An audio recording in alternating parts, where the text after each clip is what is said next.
Hello, and welcome to the Foster Care Best Practices for Promoting Expeditious Enrollment and Placement webinar. My name is Sharma Aiken. I'm the state level foster care point of contact at the Kentucky Department of Education.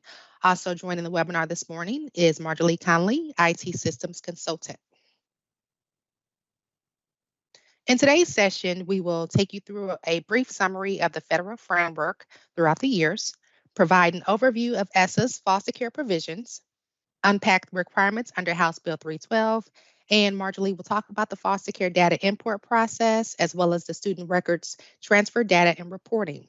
You're going to learn about how we are performing collectively across the state as she speaks about the record requesting data analysis for the 2022-2023 school year, and we'll wrap things up with an overview of the student record transfer report.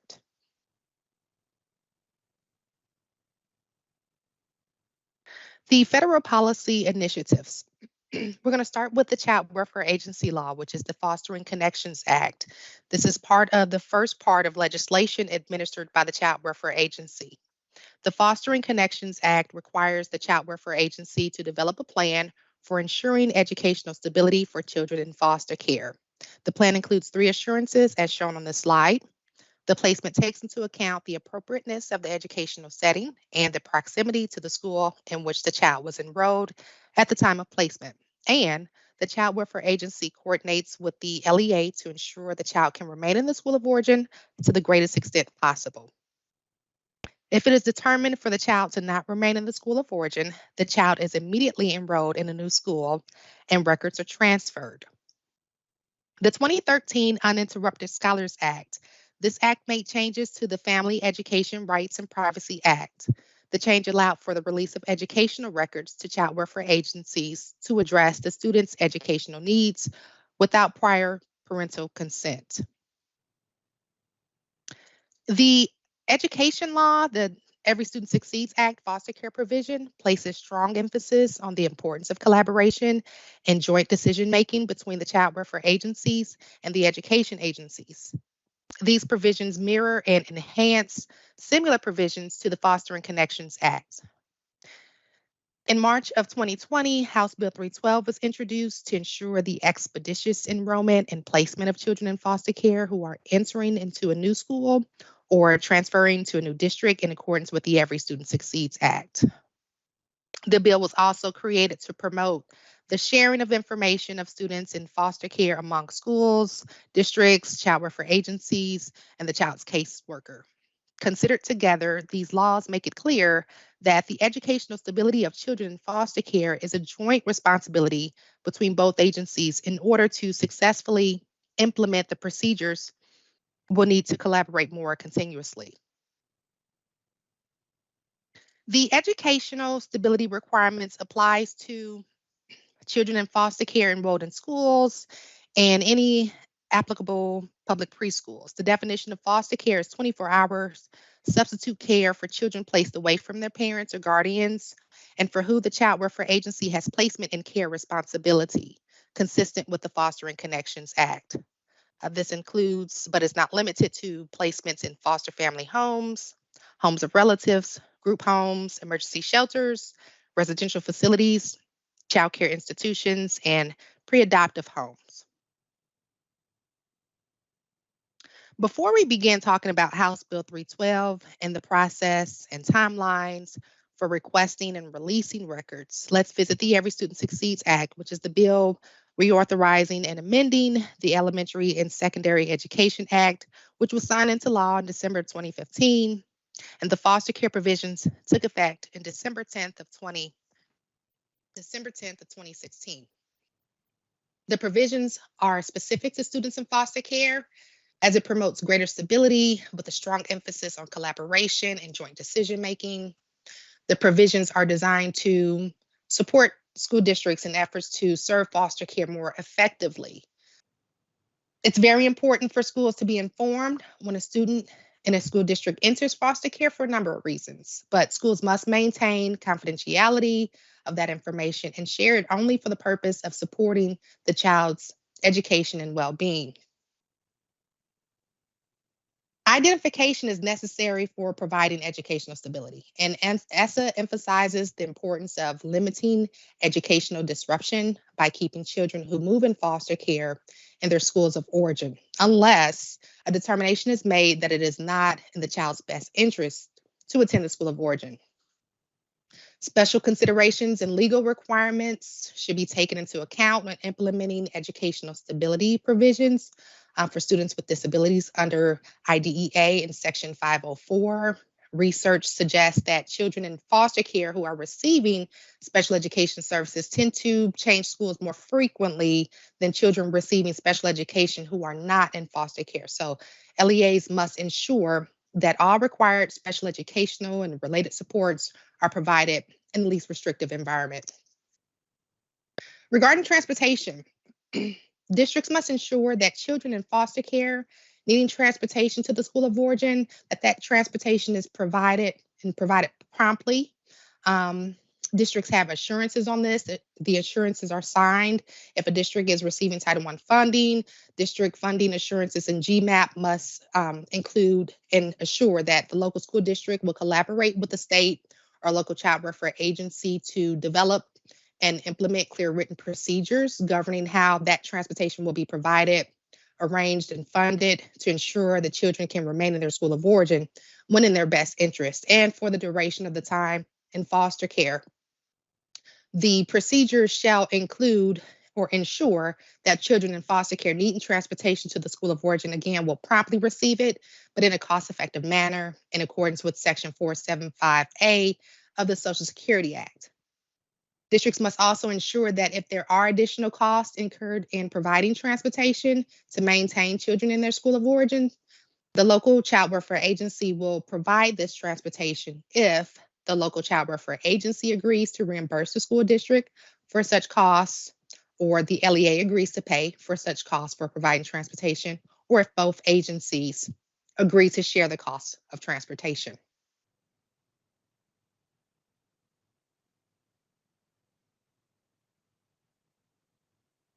The school districts already have policies, updated policies and practices to ensure that if it is not in the child's best interest to remain in the school of origin, the child will be immediately enrolled in a new school, even if the child is unable to produce records normally required for enrollment. The enrolling school shall immediately contact the last school attended by such child to obtain relevant academic or other records. And under state law, schools must do this expeditiously. I will provide further details on the House bill requirements here in the next few slides. Other federal requirements also include that students in foster care are categorically eligible to receive free meals at school. Under the National School Lunch and School Breakfast Program, it's also a best practice for school counselors to communicate with the Department of Community-Based Services and their independent living specialists and attend transitional meetings with students in foster care. This allows for school counselors to stay up to date regarding new events and services that these students may be eligible for. So we're going to shift gears here and talk about the expeditious enrollment, transfer of records, and the requirements under House Bill 312. House Bill 312 establishes requirements for the timely transfer of educational records of students in foster care. And KDE has worked with Infinite Campus to develop a report that districts can run to monitor the timeliness of their records transfer and ensure compliance with the timelines defined in House Bill 312. Many of you all joining this webinar today may be the district level foster care point of contact who may not have been granted access to run reports in Infinite Campus. And this is a district level decision as to who can run ad hocs and generate reports for the foster care data. Maybe it's your attendance clerk or a school counselor at each school. Whomever is designated must be in the know about the foster students that are either enrolling into or leaving out of the district. This bill has a direct impact on local school districts. The legislative requirement implements specific limits around the turnaround times for districts to request and transfer educational records of students in foster care. So it is vital for district staff that send and receive records to be familiar with and remain in compliance with the timeframes to request records transfer, as well as the time it takes to release records. This ensures that our most vulnerable students are enrolled in school and records are requested and released in a timely manner. So we want to prevent a loss of records or loss of credits.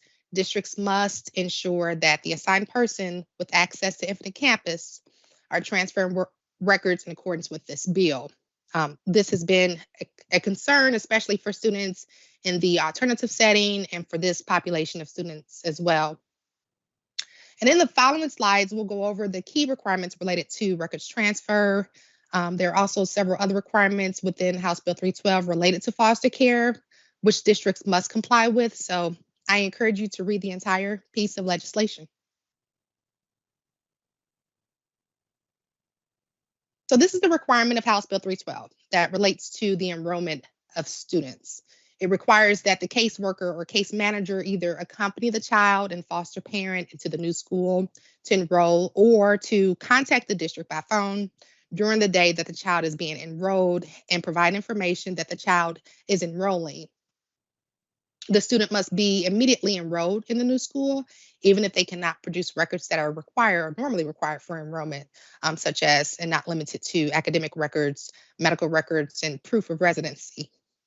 Immediate enrollment is a requirement in this legislation, as well as the Every Student Succeeds Act.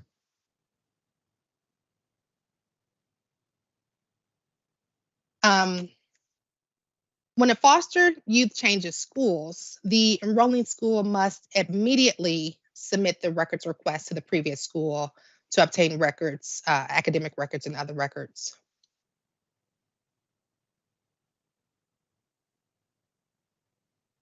House Bill 312 requires that the receiving school shall immediately request student records from the student's previous school, and that the previous school shall provide the new school with all records in the student information system by the end of the working day on the day it is requested.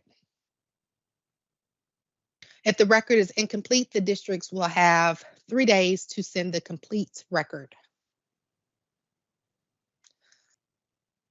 This is just a graphic that captures the elements of the records processing priorities that we have been talking about.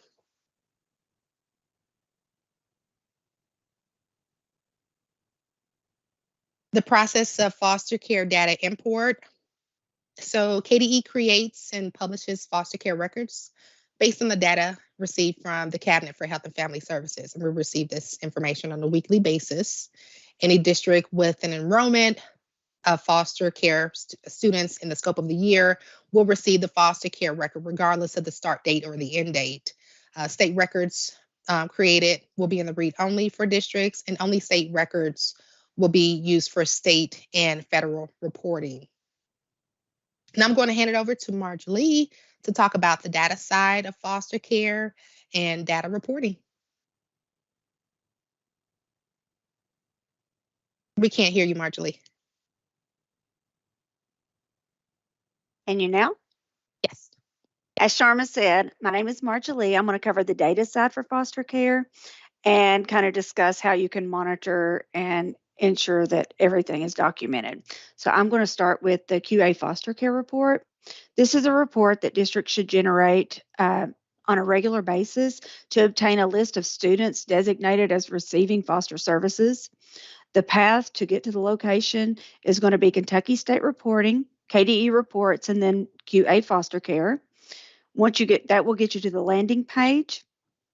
In order for the appropriate staff to have access to this report, district administrators must grant access.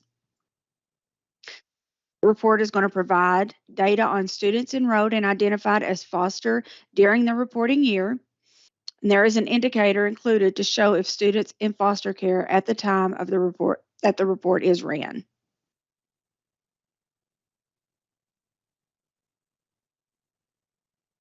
The importance, there is a great importance for student records transfer. The records transfer process for releasing and requesting must be a priority for all districts. Failing to follow proper records transfer procedures can cause records to be lost. An example of some of the data that could be lost would be for attendance, enrollment history, special education, gifted and talented, immunizations, health data, and other data, which are required to comply with state and federal reporting.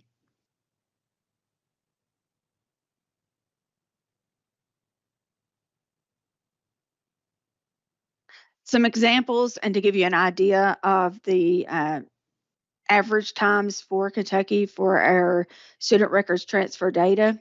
For the current year, as of April the 10th, 2023, there have been 4,361 records requested for foster care students.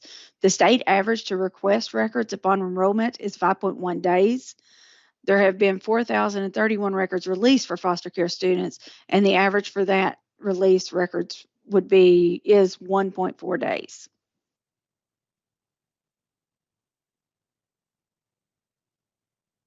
For the student record transfer report is the next report that I'm going to discuss.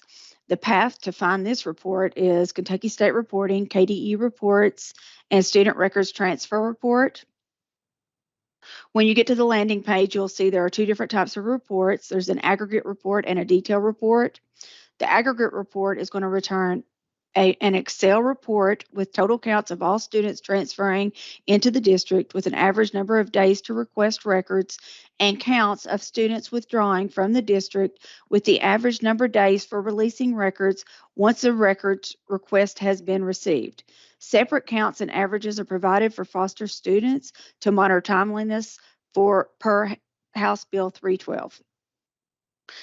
The other option is going to be the detailed report, which is going to return detailed information for students enrolling from another Kentucky school with the code R21, withdrawing to another public school, code W22, or withdrawing under jurisdiction of the court, which is a W12 code, outside of the district with corresponding records transfer information.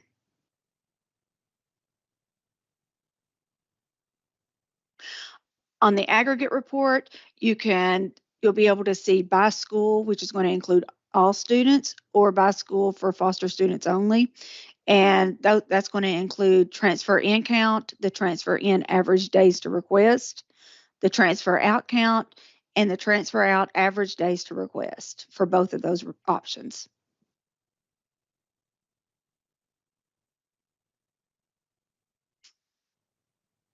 This screenshot is going to show you what the report's going to look like once you process it.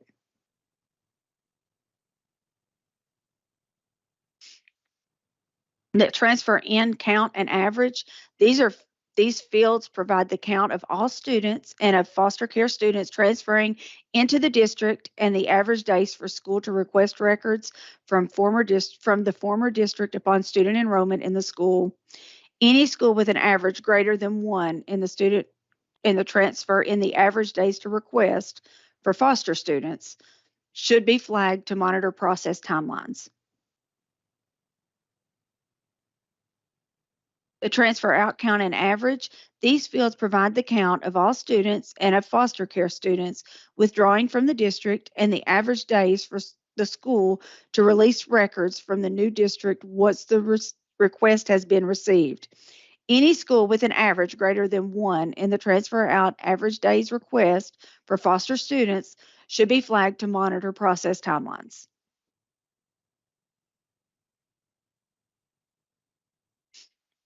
The detailed report is going to provide student level enrollment and withdrawal detail. For the enrollment, you're going to see enrollment type, start date and status, records transfer request and date, day count from enrollment and date of records request.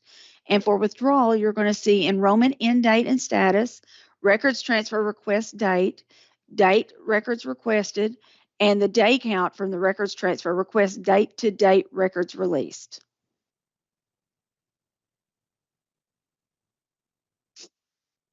You'll see examples of the screenshot for the transfer in detail and the transfer out detail, what the data is going to entail.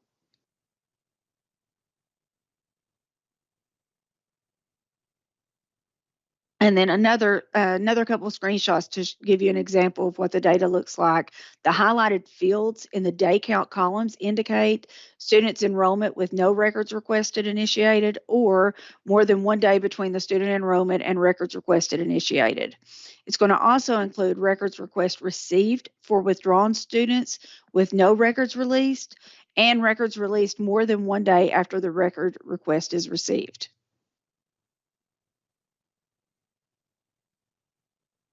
Some suggested uses for this report is to monitor timeliness of records transfer request, releases to identify potential need for additional staff training or guidance, to utilize data to inform improvements in processes, and to monitor compliance with House Bill 312 requirements for enrolling, requesting, and releasing records for students in foster care.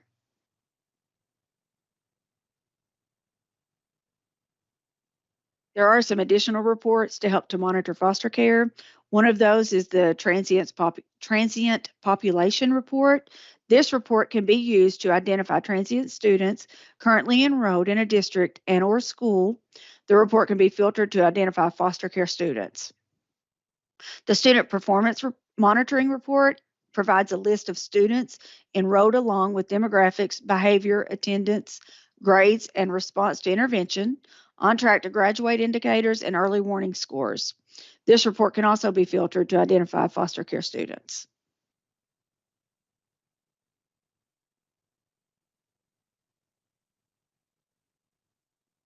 Thank you, Marjorie.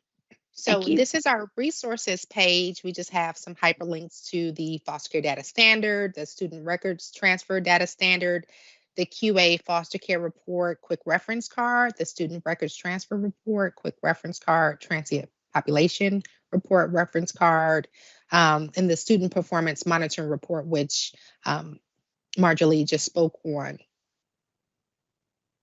Are there any questions at this point? Yes. We have a few minutes. Okay. Yeah, we do have a few questions. One of the questions is, are foster care students marked as homeless? That's going to be a very rare case where you have a student that is both homeless and foster care. I mean, it's extremely rare. Under the circumstances that a child runs away and they're considered an unaccompanied youth, typically that's something that's very temporary, 1 to 2 days, because they are technically still under the care of the cabinet. The cabinet still has responsibility. So it's very far few in between. I would strongly suggest that you give me a call or contact our homeless liaison. Another example is if the foster child is living with a family and they've had a loss, they've suffered a great loss, a loss of property, their home was destroyed, and things of that nature, which is a very rare case. Thank you. You're welcome. And it says, another question is, who does the foster care records go to in the district? And Wendy has already answered this one. And would you like me just to read the answer? Because I wasn't sure exactly what they were asking when they first read the question. Or do you want to just handle it? Go ahead and read the question and Wendy's response, if you don't mind. The question is, who does the foster care records go to in the district? Okay. And the reply is, a foster care record is created in a district site based on the weekly file received from the Cabinet for Health and Family Services. The record is created via the Student Information Program participation. Foster care districts should regularly generate the QA foster care report available in the Kentucky State Reporting, Kentucky KDE reports, to review for newly enrolled foster care students enrolled in the school in your district. So whoever your foster care, you probably have somebody designated in your district that works with some of this data, and it might vary from district to district. And Wendy's on now, and she's going to correct me if I'm wrong. No, you're exactly right. I just wanted to add to the response that of course, user access is a local district decision, so the appropriate staff would need to have access to both the report and the location of the student designation for foster care. So who monitors compliance by the cabinet? And I know when you mentioned cabinet previously, it's not our cabinet, it's the Cabinet for Health and Family Services that has this responsibility. So I'll let you all answer the question. Sharma, do you want to answer that, or would you like me to try? I don't really understand the question. I think the question asked who at the cabinet is monitoring what specifically? I think Yeah. they're asking who is monitoring the responsibilities being done by the Cabinet for Health and Family Services. Gotcha. I've actually received that question a few times. Kentucky Department of Education does not have any authority over the Cabinet for Health and Family Services. Our authority and technical assistance would be directly to the districts and the schools and their responsibility to meet the requirements of House Bill 312. Any issues with the cabinet would need to be addressed directly with the Cabinet for Health and Family Services and their leadership there. That's how I would answer that. Sharma, please jump in if you have anything to add. If you Sure. don't mind, I want to add something to that too. Go ahead, Dee. There is under FERPA an allowance to exchange data with the foster care agencies. It's called the Uninterrupted Scholars Act. KDE has an agreement with the Cabinet for Health and Family Services. They give us data on their students. We're providing them data back on those students and how they're doing, their attendance, behavior, grades, things like that. They have case managers all throughout the state that work with these foster care students or with your foster care students. So they do have people out there, and those are the individuals that sometimes come into your districts and you're like, well, can I really talk to them? Can I give them records? If they're under the foster care program, that is, they are it's allowable to share that information with them because their intent is to help these students stay on track and be successful in their new environments. And I would add to that, because again, I've received the question a few times about the cabinet's responsibility, Cabinet for Health and Family Services. Another thing that comes in on the records that are created for a student under program participation is the caseworker's name and contact information. So if if a student has come to your district enrolled and you don't have the appropriate documentation, or you have questions about what needs to be done for that student, that detail within the student record will also help for you to start contacting the first person that can help you with that information. Sorry, Sharma, did you have anything else to add to that? I was just going to add that you can feel free to contact me if you have any issues. If you have parents just showing up at your district and you haven't heard from the child welfare agency, notifying you that a child will be enrolling, feel free to contact me and I can help streamline some conversation on that. So we do have a question about transportation. It indicates transportation is a huge problem. And what is the process when the prior district refuses to provide transportation? Well, that's a requirement. Districts have signed assurances saying that they will do that. Every district is required to have a transportation agreement in place with the child welfare agency. So if that is an issue, I would strongly recommend that you contact me so that we can work to create some type of transportation plan for the child. Okay, we have one more question or a couple more questions that have come up. We have, let's see, too often the cabinet worker doesn't understand ESSA. You ask for the best interest determination paperwork and they are clueless. Private agencies like Benchmark, et cetera, don't understand the requirements. Yeah, I would suggest that you contact the state liaison or contact myself. There are so many caseworkers and those are third parties, so they may not be in the know as much as we would like. So I know that my counterpart over at CHFS, they are providing training to a lot of their caseworkers. So if there's ever an issue, feel free to contact me so I can help mediate any issues or provide training and knowledge to those persons working at those third-party agencies. Feel free to give me a call so that we can help with the transition. So I think we have time for one more question. If we have others come in, we can always just answer those in Soapbox. So if a student in foster care has an IEP, should the caseworker be part of the ARC? I think if they're invited by the parent, they can participate. When you say parent, you mean foster care parent? I mean, if the temporary rights have not been terminated by the biological parent, then the district is required to appoint, I guess, like a surrogate parent to represent that child during the IEP meeting. All right, I think that's the end of our questions on this. It sounds like there's always going to be unique situations with foster care students. And so we've got some great contacts here with Sharma and Marjorie. So if you need those kind of, if you have those type of situations, don't hesitate to ask. Thank you both for being here. Thank you, Wendy, for helping answer some of the questions. I know you were doing that online while we were going, so much appreciated.